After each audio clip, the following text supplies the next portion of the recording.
नमस्कार, आप देख रहे हैं कैपिटल न्यूज। मैं हूं प्रफुल्ल गिरी। पलामू में इस साल बारिश अच्छी हुई है, खेतों में हरियाली फैली है और किसानों की भी उम्मीद बढ़ गई है। लेकिन जैसे ही फसल खाद देने का समय आया, किसानों की मजबूरी का फायदा उठाने वाले मुनाफाखोर भी सक्रिय हो गए हैं। सरकार द्वारा 266 रुपये 50 पैसे प्रति बोरी की दर से मिलने वाली यूरिया खाद अब बाजार में दोगुनी कीमत पर बेची जा रही है। किसान लाचार हैं और उन्हें मजबूरी में 550 रुपये तक देकर खाद खरीदना पड़ रहा है। क्या नाम पड़ेगा आपका? बलजीत सिंह। कहाँ से भी आ रहे हैं? पाटन से आ रहे हैं, खाद लेके आ रहे हैं। किनके पास से लेके आ रहे हैं? ये यहाँ बाजार पर बेचते हैं ना। नाम क्या है? नाम देखिए, नाम क्या है? आजाद प्रसाद। आजाद प्रसाद। हाँ, कितना में खाद लेके आए? 550 में दिया है। और कुछ भी दिया आपसे? और ये आधार लिया है। उधार लिया है। हाँ, नहीं बोले कितना महंगा क्यों? हम यहाँ बोले हैं, हम इतना माना क्यों यहाँ दे रहे हैं, तो ये बेच कहेंगे हम। जी, कैसे मिला खाद? 550। 550। क्या कहते दिए इतना महंगा? हैं?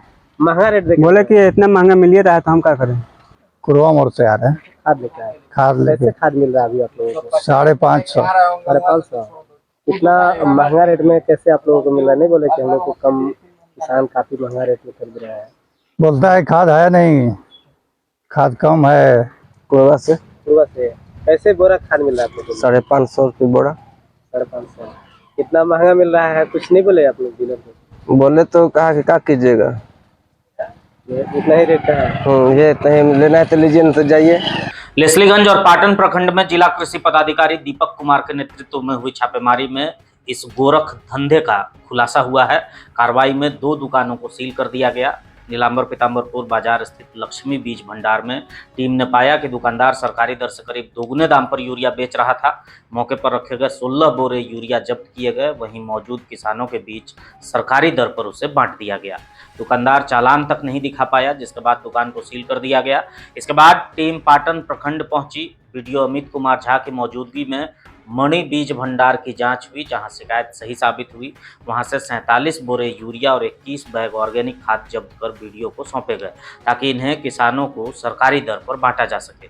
जिला कृषि पदाधिकारी दीपक कुमार ने स्पष्ट कहा कि जिले में उर्वरक की कालाबाजारी बर्दाश्त नहीं की जाएगी।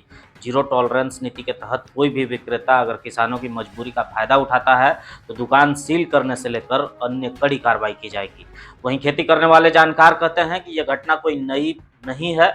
जब भी किसानों को खाद या बीज जैसी मूलभूत चीजों की सबसे ज्यादा जरूरत होती है, उसी समय कालाबाजारी का खेल तेज हो जाता है। सरकारी दर से मिलने वाली चीजें बाजार में गायब कर दी जाती हैं और फिर मजबूरी में दोगुनी कीमत पर बेची जाती हैं। किसानों का कहना है कि हर बार यही सिलसिला दोहराया जाता है।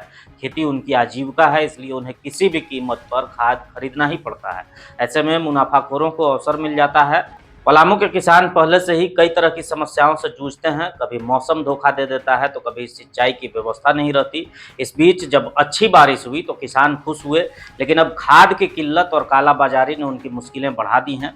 छोटे किसान सबसे ज़्यादा प्रभावित होते हैं, क्योंकि उनके पास ज़्यादा पूंजी नहीं होती और उन्हें मजबूरी में कर्ज लेकर महंगी खाद खरीदनी पड़ती है। ये सच है कि प्रशासन ने कार्रवाई कर दुकानों को सील किया, लेकिन सबसे बड़ा सवाल है कि आखिर कैसे ये हालत बार बार बन जाता है। किसानों का कहना है कि अगर प्रशासन शुरुआत से ही सख्ती करे और सप्लाई चेन पर नजर रखे तो कालाबाजारी रुक सकती है।